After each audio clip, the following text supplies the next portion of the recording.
collect from real schools. I'm running a day called Restorative Classrooms, Strong Classrooms. For the very first time in Sydney, we're going to be running it on Thursday, October the 4th, and we're going to be running it the day after in Melbourne on October the 5th. So I'm really looking forward to meeting with educators from New South Wales and Victoria around building a bridge between what is our purpose as educators. And for most educators, their purpose centres around something like being able to help young people learn and to become good learners, and it'd be even better is to put them on a really positive life trajectory.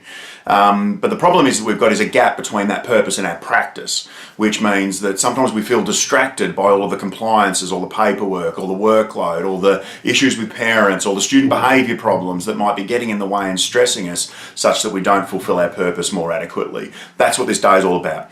This day is about building that bridge, closing that gap between your purpose and your practice as an educator. It's important stuff. And if you get it right, you will do two very important things. One is that you will become more effective in your work. You will feel that you're achieving, even with those students with whom achievement is the most difficult thing in the world to do. And you'll feel less stressed. You will feel that some of those issues that we have on the practice side of things that we're being distracted by at the moment are perhaps not such a big deal anymore, or are easier to get past if you can actually become really focused about what that bridge looks like between purpose and practice. So it sounds like a big philosophical kind of thing, but when you get to the day, one of the things you're going to find is that it's incredibly practical. So we're going to be looking at what are the language shifts you need to be able to make that shift happen. We're going to be looking at what are the models that can drive your practice when the emotion comes, because it's going to in a school. I mean, you're completely out of your mind. You decided to try and spend your life in the company of several hundred young people whose brains aren't finished, and then you decided to try and work in partnership with those who have the most emotional, irrational connections to them, their parents.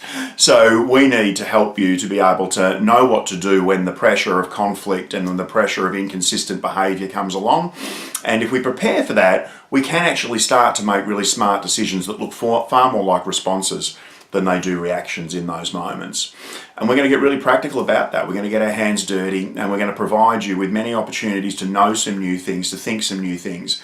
I think you'll feel that it's an incredibly empowering and engaging opportunity for you, but more importantly, I think you'll leave with decisions made that are going to make a massive difference in your practice moving forward. So I'd really love to meet you all. I hope you can feel like that it's a day's worth of your holidays between term 3 and term 4 that would make all of the days after even better for you. So remember those dates: Thursday, October the 4th in Sydney, Friday, October the 5th in Melbourne. And I can't wait to see you all there to make a massive difference in your lives as educators. You do important work. It's worth working on. See you then.